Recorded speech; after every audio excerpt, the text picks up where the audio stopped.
Basket पर्चा मिल जाए और हम लोग को सरकार अगर इंदिरा आवास देना चाहता है तो दे, या ना हम लोग जैसे जी रहे हैं वैसे अच्छा है। तो आपके जनता राज में ये जनता लोग किस तरीके से रहने को बेबस हैं, मजबूर हैं, कोई इज्जत नहीं है। क्यों नहीं है? क्योंकि यह दलित समाज से है। इन लोगों के पास किसी भी तरीके का सुविधा नहीं है। क्यों नहीं है? क्योंकि यह दलित समाज के हैं। अभी हम लालगंज के वार्ड नंबर 26 में हैं और जैसा कि हमने कहा था कि 26 नंबर वार्ड में जो भी दलित बस्ती है, मैंने इससे पहले पासवान टोला में गया था और अभी हम लोग रविदास बस्ती में है और वहां पे सबसे पहले हम दिखाने का काम करेंगे आपको कि यह जो है सार्वजनिक शौचालय है और सार्वजनिक शौचालय की दीवार पे बड़े बड़े अक्षरों में लिखा हुआ है स्वच्छ भारत मिशन 2022 और सबसे बहुत बढ़िया स्लोगन लिखा हुआ है अब लोटा बोतल बंद हो गया शौचालय का प्रबंध। कैसा प्रबंध है वो भी हम आपको दिखाने का काम करेंगे, लेकिन उससे पहले जरा देख लीजिए कि गांधी जी के चश्मा का क्या हाल है। ये है गांधी जी का चश्मा और दोनों तरफ लिखा हुआ है, एक तरफ लिखा हुआ है स्वच्छ और एक तरफ लिखा हुआ है भारत। कितना स्वच्छ भारत है वो भी हम दिखाने का आपको काम करेंगे, लेकिन पहले आपको हम सबसे पहले पढ़ाने का काम कर रहे हैं कि आखिर क्या है। हम अपने कैमरामैन से कहेंगे कि जरा इस साइड आए और यहाँ पे लिखा हुआ है हम सबका यही सपना स्वच्छ लालगंज हो अपना।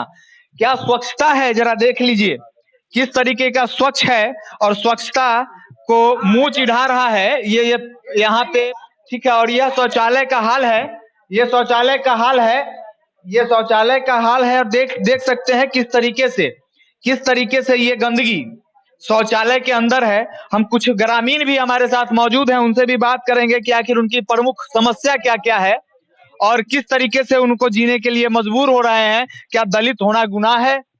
हम पूछना चाहेंगे बिहार सरकार से, क्या दलित होना गुनाह है? इनको रास्ता तक नहीं दिया जाता है, रास्ता नहीं है। घर में ये लोग किस तरीके से बदहाली में गुजर बसर करते हैं। सबसे पहले अभी हम स्वच्छता अभियान पे बात करेंगे। यहाँ पे हमारे साथ बहुत सारे ग्रामीण मौजूद हैं।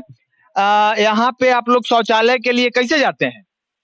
शौचालय के लिए जाते हैं कि कुछ आदमी इसमें भी जाते हैं और उसके बाद मतलब कि कुछ बाहर भी जाते हैं। तो पूरा गंदा है, कैसे जाते हैं?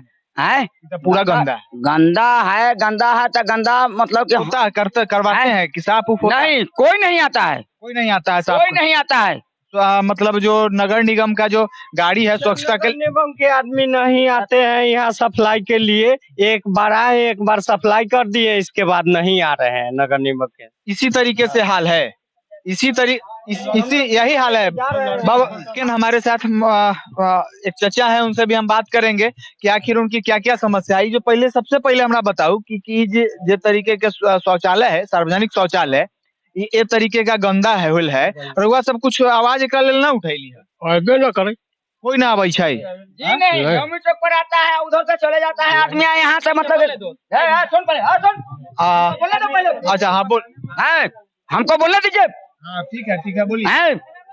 आता है वहां से, तो वहां से पूरा नगर पालिका के आदमी हम लोग हैं, नगर पालिका के आदमी हैं, आता है भुइया टोली से उठा करके वहां से चला जाता है सब चीज, वहां से नवमी चौक से चला जाता है, लेकिन यहाँ कोई नहीं नगर पालिका वाला आता है, खाली झाड़ू बहारू करके चल गया।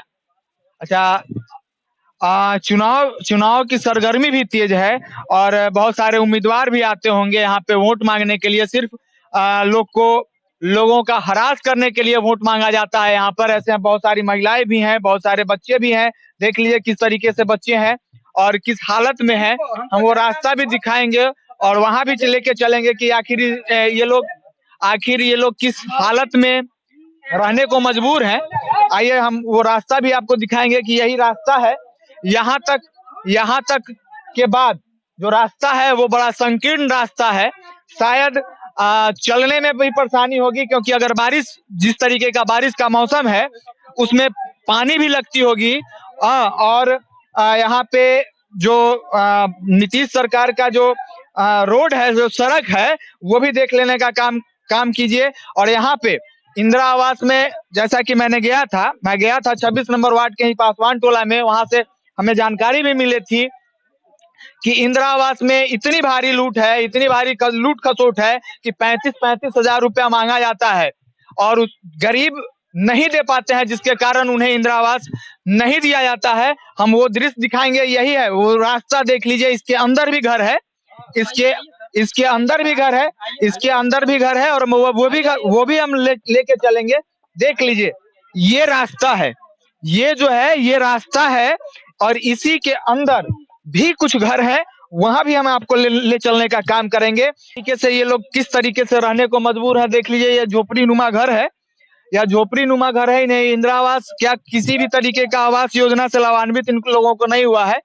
इन घर वाले से भी हम बात करेंगे, कोई है क्या इसमें यहाँ पे इंदिरा आवास कभी मिलक है कि ना? ना मिलक कभी, काहे ना मिलक है? ना मिलक कभी, कहला ना मिलक है, ना मिला यही है, ना मिला। इनको पता भी नहीं है कि आखिर क्यों नहीं दिया गया है इनको इंदिरा आवास। इंदिरा आवास इनका घर का पर्ची नहीं कराया गया, ठीक है। वास्तविक पर्चा जो होता है सरकारी जमीन ही है।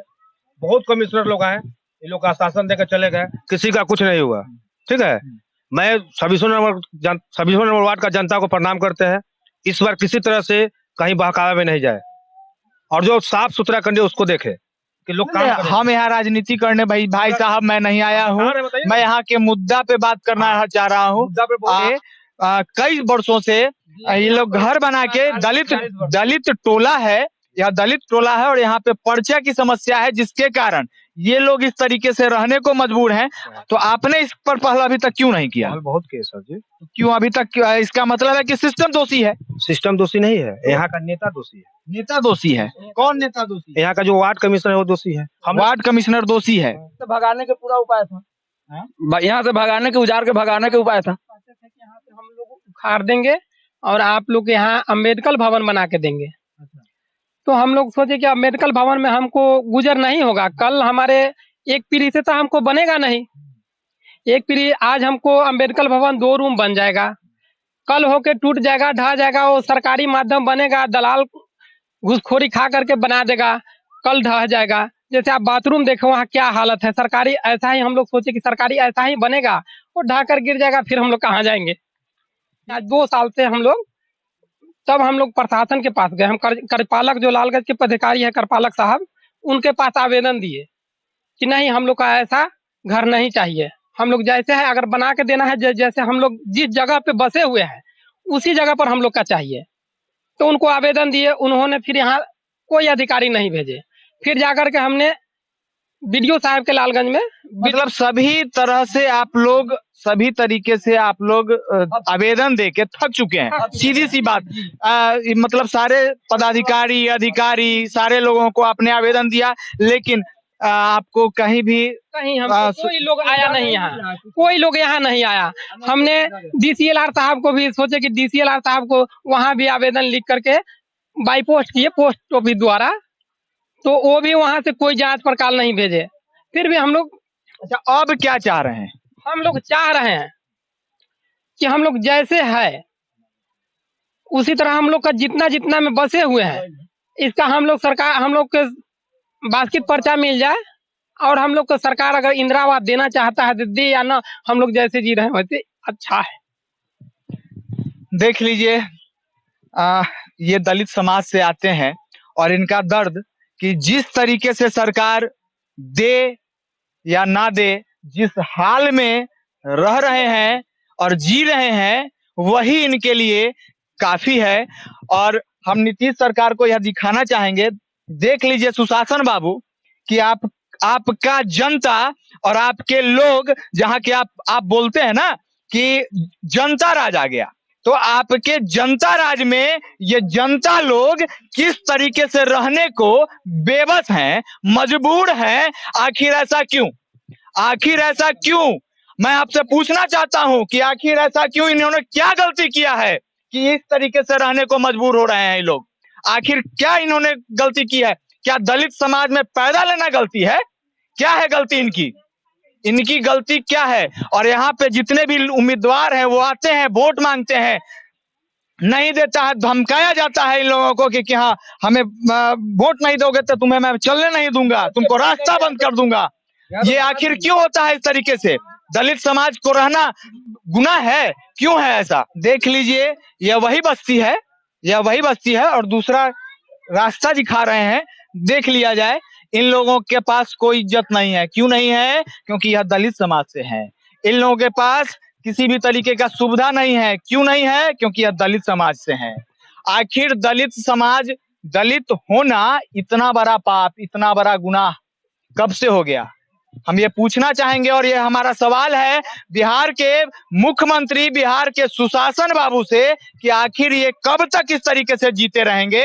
और वह आईना हम आपको दिखा रहे हैं, वह दृश्य दिखा रहे हैं कि इस तरीके का झोपड़ी नुमा और इस तरीके से लोग रहने को, किस तरीके से लोग रहने को मजबूर है। एक स्वच्छ, एक शौचालय भी मैंने दिखाया था, जो सार्वजनिक शौचालय था, वो गंदगी की वहां पे किस तरीके से है और स्वच्छ भारत की किस तरीके से धज्जी उड़ाया जा रहा है, जरा देख लीजिए। कार्यपालक महोदय लालगंज, मैं आपको कह रहा हूं कि जरा देख लीजिए, नहीं होता है जरा घूम लीजिए और अपने अपने क्षेत्र का हाल देख लीजिए कि किस तरीके का आपका क्षेत्र जो है वह गर्क में डूबा हुआ है और किस तरीके से आपका जो क्षेत्र है वह कितना विकास किया है, वह देख लीजिए। तब तक के लिए हम फिर आगे रहेंगे, तब तक के लिए जय हिंद, जय बिहार।